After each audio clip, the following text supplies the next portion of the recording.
இப்போ ப்ளவுஸ் இருக்கு, அதில் இருக்க நம்பர்ஸ்லாம் மட்டும் எப்படி எடுக்கிறதுன்னு பார்க்கலாம். First measurement length of the blouse. இப்போ எப்படி லென்த் எடுக்கிறதுன்னு பாருங்க. இப்படி வச்சுருங்க ப்ளவுஸை.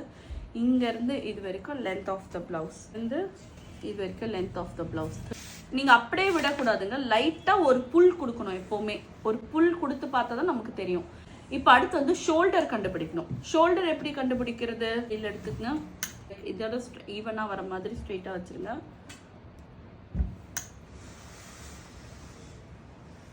.5 நியரிங் வருது. ஆர்ம் டெப்த் கண்டுபிடிக்க டெப்த் முடிகிற இடத்துல ஒரு ஸ்கேலும் கரெக்டாக இந்த இடத்துல ஒரு ஸ்கேல் வச்சுருங்க. ஓகே, அப்போ இங்கேருந்து இந்த ஸ்கேலை ஹிட் ஆகுது இல்லையா, இது வரைக்கும் நம்மளோட ஆர்ம் டெப்த் 6 இன்ச்சஸ். நெக்கோட டெப்த் அனலைஸ் பண்ணுறது எப்படி?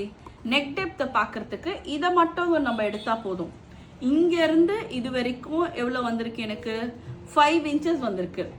பிளவுஸோட டோட்டல் லென்த் வந்து 13. அதில் 5 இன்ச் போனால் எவ்வளோ? அப்பர் பாடி எடுக்கிறதுக்கும் அப்படிதான். இந்த ஸ்கேல் எப்படி அலைண்டாக வச்சுக்கோங்க. இங்கேருந்து ஆரம்பித்து இந்த ப்ளவுஸ் போய் எங்கே முடியுதோ லைட்டாக இப்படி ஒரு புல் பண்ணி அப்பர் பாடி பார்க்குறோம். இப்போ வேஸ்ட் வந்து 4 மடிச்சு போட்டிருக்கோம் இல்லையா, இங்கேருந்து இது வரைக்கும் வேஸ்ட் லைட்டாக இப்படி புல் பண்ணி பார்த்தோன்னா 7.